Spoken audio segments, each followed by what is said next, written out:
Kalau kita ngelongok ke dalam, malah terekspos banget. Jadi baterainya kelihatan, kabel-kabel, soket, mungkin itu ada BMS atau segala macam, ini kelihatan semua.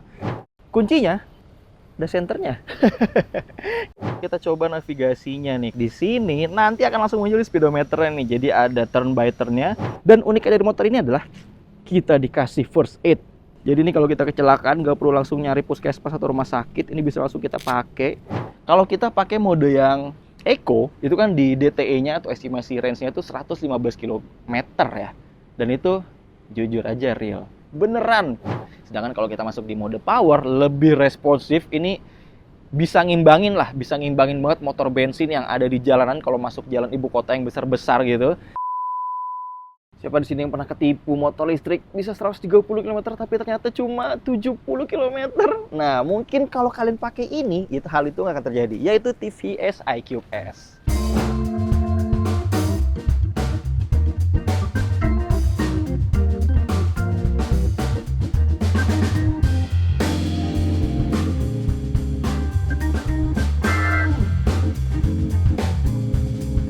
Kalau kalian bertanya-tanya kayak gimana sih dimensinya, nah mungkin yang kalau kalian pernah lihat ya TVS Callisto, ya ini sebenarnya dimensinya mirip-mirip, cuman ini lebih modern karena emang ada unsur elektrifikasinya gitu kan. Nah, jadi desainnya emang ala-ala retro modern, klasik modern. Jadi bodinya jarang ada yang tajam-tajam, lebih banyak nge-rounded atau bulat, dan dilengkapi dengan lampu full LED biar kesannya lebih kekinian gitu kan. Di atasnya ini keren banget. Jadi kalau saya ngeliatnya ya, ini kayak kepala alien sih. Jadi di sini ada DRL-nya bagus, dan di sini ada visor cukup tinggi. Visor hitamnya ini lumayan menutupi buat speedometer 7 inchinya di belakang biar kita nggak silau saat melihat di siang hari gitu. Kemudian turun ke bawah, di sini lampunya ada di sini semua. Jadi lampu deket, lampu jauh, sein-nya juga ada di sini. Bahkan sein-nya ada flasher yang suaranya cukup nyaring ya. Mungkin karena ini asalnya dari India gitu ya. Turun ke bawah, spakbornya. Nah, di sini semua bodinya plastik ya, nggak ada yang metal kayak Callisto, jadi full plastik semua, bodi samping belakang juga semua plastik. Dan untuk di velg dia mirip kayak Callisto, pakai ring 12 inci, depan belakang bannya 90/90, depan belakang sama tubeless juga. Yang depan pakai disc brake, kaliper 1 piston gede, yang belakangnya masih tromol dan ada combi brake system lengkap dengan parking brake assist ya di sini. Jadi bisa berhenti motornya, nggak khawatir meluncur kalau kita ada di parkiran yang nggak rata gitu. Kemudian model velgnya bagus ya, saya suka sih jujur. Jadi modelnya kayak palang miring kayak kipas gitu, dan dia kasih aksen dual tone. Jadi di yang bagian sininya nih dikasih warna polish gitu, sedangkan warna lainnya hitam. Jadi cukup mempertegas lekuk dari palangnya ini. Bagus ya, rapi. Suspensinya tentu aja teleskopik. Kita beralih ke tengah. Kalau ngeliat di tengah, ini sih ya bener-bener ada ruang yang gede banget. Ini enak banget sih harusnya buat bawa-bawa barang gitu ya, karena selain dia lebar, lumayan sejengkal setengah lah kurang lebih, dan dia decknya rata. Nanti kita bahas di sisi fungsionalitas ya. Kemudian tentu aja ada jok juga, andalannya mereka paling panjang dan lebar di kelasnya sih kalau nggak salah katanya, karena di bawahnya ada ruang bagasi yang cukup besar, dan behel. Nah di sini behelnya senada ya sama warna bodinya. Kemudian juga dia ada footstep pembonceng yang bisa dilipat, tapi ini bahannya plastik loh, asli bahannya plastik. Tapi ya semoga kuat lah ya, ada penguncinya gitu. Nah, biar gak gampang oblag. Kemudian ada emblem, ini gede banget, bagus di sini, iQube Electric S. Kemudian juga di sini dia full tercover ya. Jadi bawahnya ini tercover plastik. Untuk menutupi swing armnya juga ada plastiknya di sini. Bahkan ada hugger yang gondrong banget di sini. Jadi mungkin tujuannya biar nggak nyiprat ya. Tapi sayangnya semuanya tertutup rapi. Kalau kita ngelongok ke dalam, malah terekspos banget. Jadi baterainya kelihatan, kabel-kabel, soket, mungkin itu ada BMS atau segala macam, ini kelihatan semua. Bahkan sampai soket-soket lampu belakangnya kelihatan semua. Apakah mungkin mereka pede gitu ya, karena mungkin ini udah ketutup cover, jadi kotorannya nggak akan nyiprat. Tapi sebenarnya tetap akan nyiprat sih. Ya semoga aman-aman aja lah ya. Kemudian di belakang ada suspensi ganda, kanan dan kiri. Dan asiknya, ini setelan preloadnya benar-benar bisa kita setel gampang banget sih, karena pernya lumayan lunak. Jadi ada 3 step setelan preload yang bisa dipilih. Lucu ya. Lalu di belakang tentu aja dia BLDC-nya pakai model half drive, artinya langsung menyatu dengan velgnya seperti ini. Nah, rem belakangnya ada di sini sebelah kanan tromol, dan sebelah kiri polos-polos aja. Seperti itu sih kalau kita ngelihat desain dari TVS iQube S terbaru. Langsung habis ini kita lihat fitur apa aja yang ada di speedometer.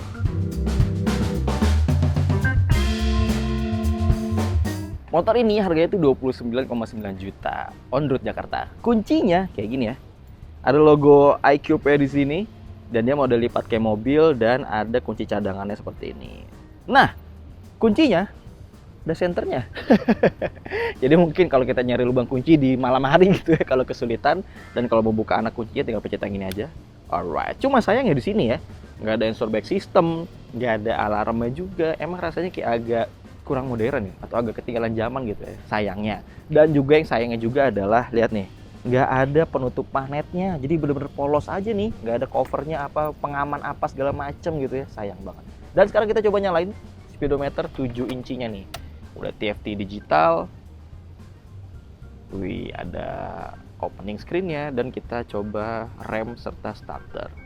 Nah, speedometernya ya lega banget, 7 inch, gambarnya jelas banget. Kemudian juga informasinya ada beberapa yang bisa kita lihat. Jadi di sini ada average. Nanti ini kalau udah jalan baru bisa berubah-berubah. Ini ada odometer, di sini ada trip A. Kemudian di sini ada DTE, distance to empty. Jadi ini kurang lebih jarak tempuhnya yang bisa ditempuh dengan baterai 77% itu bisa berapa sih estimasinya gitu. Kemudian di sini ada rentetan informasi sebenarnya. Jadi ada phone baterai, ada sinyal, bluetooth, pesan, notifikasi telepon juga. Tapi sayangnya saya dari kemarin nyoba nih ya, si aplikasinya ini TVS nih ya, tuh mental terus. Asli, ini dari pertama kali minjem motor sampai sekarang nggak bisa-bisa. Jadi kita benar-benar belum bisa nyobain fitur yang ada di sini nih. Padahal di sini kita bisa navigasi, bisa muncul notifikasi apa segala macam nih, padahal canggih banget sih. Jadi setelah kita otak-atik ternyata pakai Android dia mau, dan langsung kita coba navigasinya nih. Kalau udah kita set di sini, nanti akan langsung muncul di speedometernya nih. Jadi ada turn by turn-nya 54 meter lagi belok kanan, kurang lebih estimasi waktunya 32 menit, dan estimasi arrive-nya atau sampainya itu 14.14 ya, jam 2.14. Dan jaraknya ini ke destinasi kita 15 km. Dan kalau misalnya kita stop di sini, stop navigation, dan kalau kita ke menu ya, nah di sini nanti kita bisa ngeliat nih ada ride duration, ada distance yang trip yang kita udah jalanin, ada speednya, kapasitas baterai yang sekarang. Terus ini trip A di sini bisa kita ganti jadi trip B juga langsung. Nah, trip B-nya nih dari semenjak awal bawa motor ini. Gitu. Keren ya. Dan masih banyak lagi hal-hal yang bisa kita otak-atik sih. Nah, kalau ada notifikasi seperti ini, joysticknya bisa kita geser ke kanan dan kita bisa ngeliat notifnya dari aplikasi apa ya, dan bisa kelihatan ada 10 message dari 3 conversation. Ya begitulah kurang lebih soal fitur namanya ini nih, Smart X Connect dari TVS.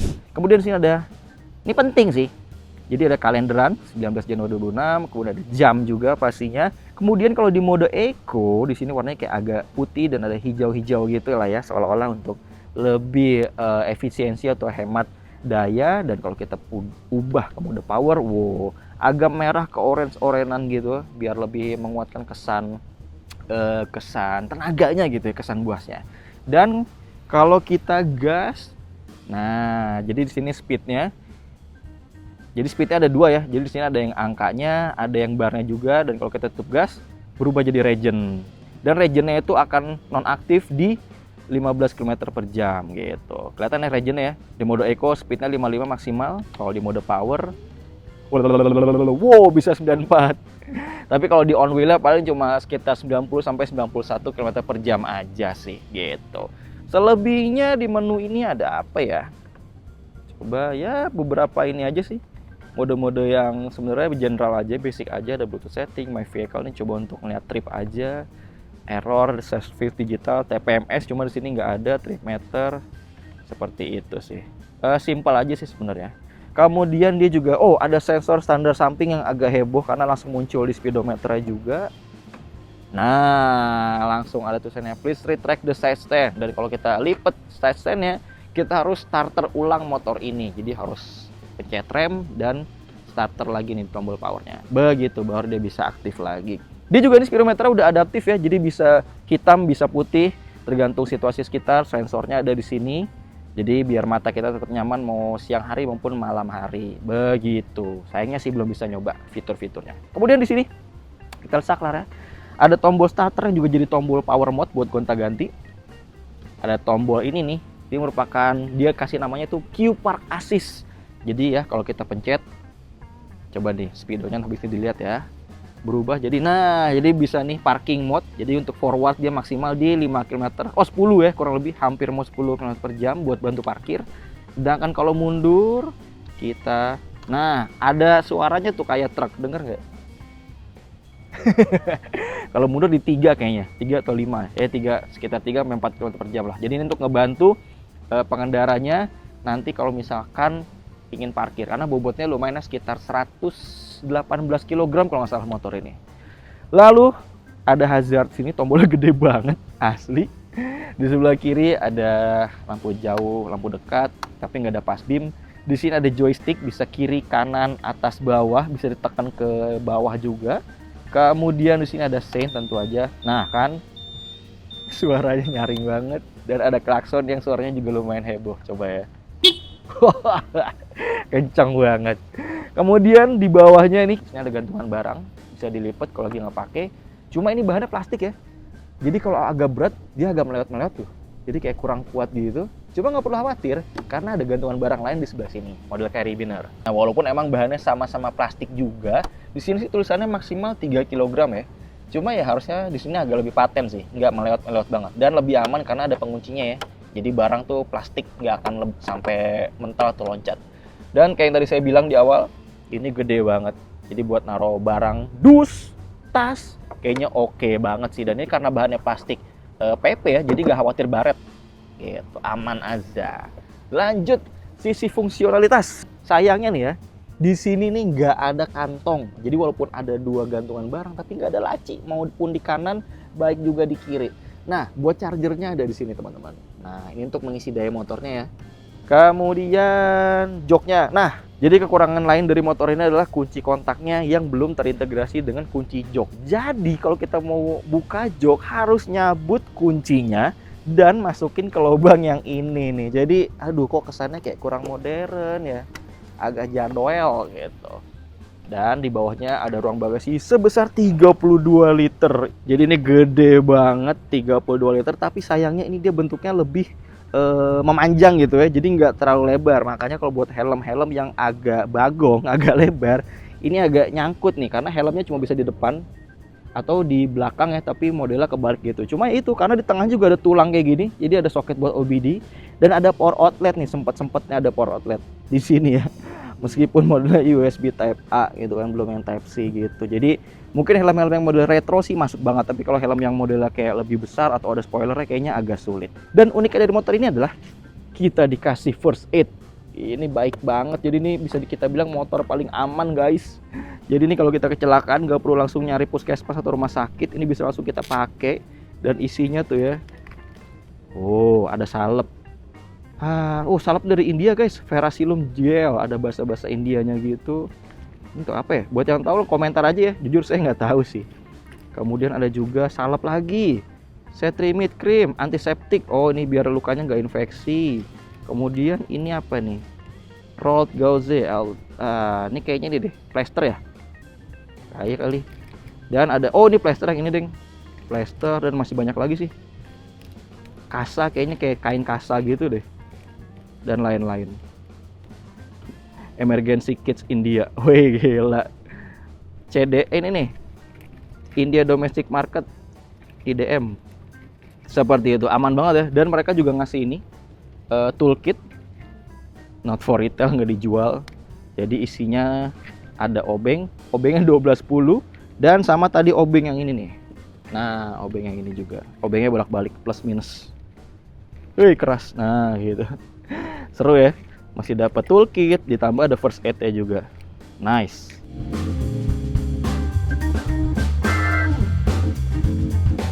Tinggi joknya 770 mm, yang artinya buat tinggi 170 cm dan rata-rata orang di Indonesia harusnya cukup aman. Coba kita naikin. Nah, asli ini joknya lebar, empuk, nyaman sih. Emang khasnya TVS banget gitu ya.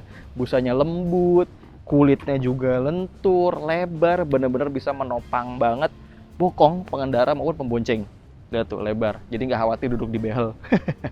Oke, kemudian karena dia emang agak lebar ya, padahal kan secara angka nggak terlalu tinggi ya, 770 doang, tapi emang karena dia lebar, akhirnya paha harus membuka, dan kalau napak 2 kaki harus sedikit jinjit. Tapi kalau napaknya 1 kaki doang, geser pantat dikit, ini aman banget asli, nyaman banget. Kemudian juga dek kakinya luas, lebar, barang bisa bawa banyak, kaki juga punya banyak posisi, ya kan. Kemudian juga yang saya suka adalah dia tuh nggak bikin kaki kita nih menekuk. Jadi decknya ini nggak terlalu tinggi gitu ya, karena baterainya ada di sini nih, di bawah sini. Jadi dia sama sekali nggak mengganggu posisi dari dek kaki, sehingga postur kita masih nyaman, jalan lama juga nggak bikin pegel. Ditambah dengan stang yang lebar dan sudutnya lumayan pas, agak menghadap ke pengendara, cuma emang nggak yang terlalu menekuk dan nggak yang terlalu lurus juga. Jadi porsinya cukup ideal gitu ya, saya suka banget. Spionnya juga lebar, gede. Tapi sayangnya karena nih belakang spionnya pakai warna senada body ya, jadi kalau misalkan nabrak-nabrak tembok, nabrak-nabrak kendaraan lain, jadi agak baret-baret sih, sayang banget ya. Sedangkan kalau plastik hitam kan aman aja gitu ya, kita nggak khawatir baret-baret segala macam. Tapi di sisi lain, secara tampilan dia emang lebih bagus, lebih eye-catching karena senada body warnanya gitu ya, sama kayak Behella juga. Kemudian suspensinya teleskopik yang depan oke, cukup nyaman, empuk. Yang belakang tadi saya udah bilang ada 3 setelan preload. Kalau sendiri buat bobot 60-an kilogram itu di setelan 2 udah oke banget. Sedangkan kalau buat boncengan baru pakai setelan paling keras atau setelan 3-nya. Nah, cuman emang karakter suspensi belakangnya ini dia dampingnya, olinya atau sim-simannya itu lumayan padat, lumayan keras, sedangkan pernya itu lunak banget. Jadi emang kalau buat di jalan yang halus itu enak, agresif, bisa stabil, bisa nyaman juga. Tapi ketika jalan keriting itu agak sedikit menghentak, karena sebenarnya pernya sih porsinya ini udah pas nih, cuman dampingnya ini harusnya bisa sedikit lebih lembut lagi, lebih soft lagi, biar lebih cocok lagi dengan karakter jalan di Indonesia yang mana kondisinya beragam banget lah ya, nggak terlalu menentu, kadang halus, kadang hancur, tiba-tiba ada tambelan, jalan rusak, tambelan, pecah, apa segala macam. So far oke sih, remnya enak, depannya pakem, belakang tromol, CBS-nya oke, bagus. Berikutnya kita akan bahas soal baterai dan konsumsinya. Tapi sebelum itu, di TVS ini tuh ada fitur biar kita standar tengahnya tuh gampang. Jadi dia nih adjustable gitu ya. Jadi ini ada di titik paling terendahnya. Titik paling terendah dalam hidup. Jadi dia ada titik terendah dalam sistem pengungkitnya. Biar kita lebih gampang buat nyetandarin tengah motor ini. Jadi emang dia fleksibel. Tapi ntar ketika standar tengahnya udah berdiri, dia akan naik kayak gini. Coba ya. Cuma emang butuh adaptasi, karena kalau baru-baru itu rasanya akan agak sedikit sulit. Nah kan, gak nyangkut, butuh momentum. Nah gitu. Cuma emang sedikit lebih ringan lah ya, lumayan. Karena emang bobot motornya lumayan juga, 118,8 kg. Lalu kita ngomongin baterai. Jadi baterainya tuh tersembunyi di sini ya, di depan roda belakang, di sebelah sini kurang lebih. Jadi sampai bawah sini tuh kelihatan silver itu casing baterainya. Baterainya sendiri pakai lithium ion baterai dengan kapasitas 3,5 kWh dan sudah IP67 nih, artinya udah tahan air dan juga tahan debu. Dan bagaimana soal konsumsinya? Jadi kalau kita pakai mode yang Eco, itu kan di DTE-nya atau estimasi range-nya itu 115 km ya. Dan itu jujur aja real, beneran. Jadi full mode Eco saya nyoba kemarin, itu makanya nggak diirit-iritin. Jadi yang bikin boros itu kan stop and go, akselerasi di awal gitu ya, itu akan bikin boros. Dan saya nggak yang dimulus-mulusin gitu. Jadi walaupun tetap pakai mode Eco tapi agak agresif, dan top speednya dibatasin di 55 km per jam aja. Itu benar-benar ngetes sepanjang jalan seharian, dan hasilnya dengan gaya yang agak ngasal gitu ya, dengan kondisi jalan juga yang beragam banget, itu habis di 113 km. Itu bener-bener cuma beda 2 kilo. Jadi bayangin kalau misalkan kalian bener-bener pakainya tuh berkendaranya santai, yang akselerasinya tuh nggak yang responsif banget, buka gasnya lebih sekolah tangannya, yakin bisa nembus 115 atau bahkan lebih sih. Mungkin bisa sampai 116-117 km lah. Asli ini oke banget. Jadi ini bener-bener sesuai dengan klaimnya, karena kalau kita ngeliat motor listrik yang lain tuh banyak yang misalkan jarak tempuhnya diklaim 130 km per jam, tapi dengan catatan rata-rata kecepatan cuma 40 km per jam, yang artinya tuh 40 tuh rata-ratanya ya pelan banget lah ya. Sedangkan ini kita pakai mode Eco full agak ngasal pun bisa tembus di atas 100 km, bahkan 113 km sampai bener-bener mati. Itu oke banget sih. Dan dia juga ada bantuan regeneratifnya. Jadi regenerative brake-nya itu baru akan aktif tentu aja ketika baterainya 99% ya. Jadi kalau masih 100% itu kita tutup gas itu bakal gloyor aja. Tapi ketika 99, bahkan ketika yang kerasa banget tuh 85 lah. Jadi lumayan pinter regenerative brake-nya. Jadi di 85% ke bawah itu regenerative brake-nya akan lebih kerasa. Deselerasinya akan lebih nahan kayak motor bensin pada umumnya. Dan itu benar-benar ngebantu juga buat bikin jarak tempuh motor ini lebih jauh atau lebih panjang gitu ya. Jadi penggunaan atau konsumsi baterai itu juga lebih efisien. Kemudian chargernya ini lumayan sih, karena chargernya sendiri speknya itu diklaim bisa 950 watt. Ketika saya ukur pakai stop kontak yang ada aplikasinya gitu buat ngelihat berapa realnya, ternyata bisa sampai 1100 maksimal. 1100 watt itu lumayan gede dan ampere itu kurang lebih di 4,5 sampai 5 ampere lah. Jadi listrik kalian bener-bener harus cukup lah ya, nggak bisa yang minimal 1000 watt tuh nggak bisa, mungkin harus 2000 ke atas biar bisa ngecas si iCube ini di rumah kalian. Untuk pengisian dayanya itu 0 sampai 80% sekitar 3 jam. Dan sekali ngisi dari 0% ya, bener-bener dari 0% itu masuk itu sekitar 3,55 kWh. Kalau kita hitung per kWh-nya itu Rp1.450, artinya sekali penuh itu cuma butuh Rp5.147 aja, atau ya 5.150 perak lah ya, untuk menempuh jarak 113 km. Itu satu bensin pertalite aja tuh belum nyampe gitu ya, setengahnya lah, cuma 5 ribuan aja. Cukup efisien dan real.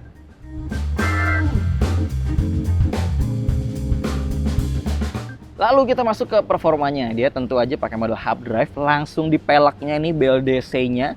Dan dia tuh peaknya itu ada sekitar di 4,6 kW atau sekitar 6 PS, sedangkan rata-rata tenaganya itu sekitar 3 kW.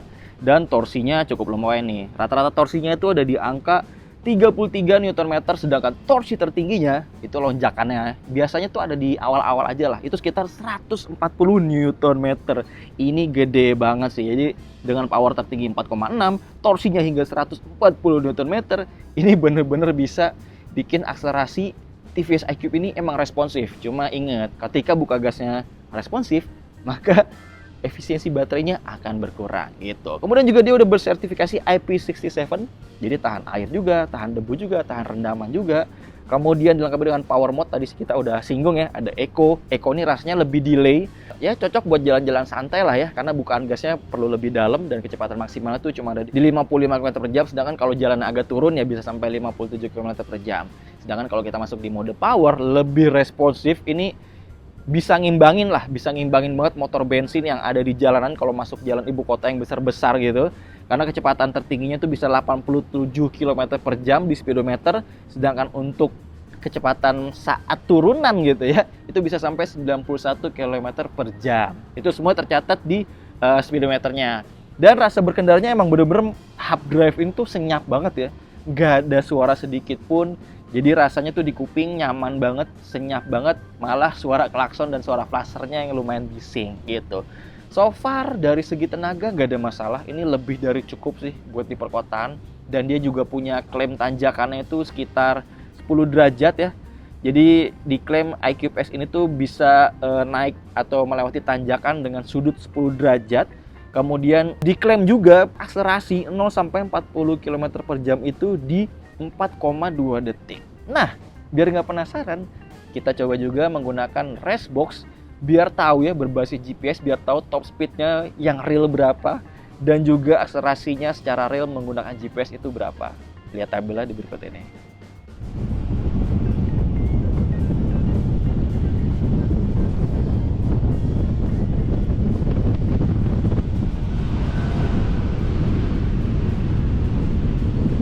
Jadi kurang lebih seperti itu penjelasan kita soal TVS iCube S, motor listrik yang nyaman, performanya cukup kenceng, baterainya efisien banget, bener-bener bisa sampai 113 km, bahkan sesuai dengan klaimnya yang hampir 115 km itu. Jadi menurut kalian gimana? Butuh nggak sih motor listrik yang seperti ini? Dengan jarak tempuh oke dan harganya cuma 29,9 juta aja on road Jakarta. Kalau gitu jangan lupa di like, di komen, di subscribe channel Motor Indonesia, dan sampai jumpa di video-video selanjutnya.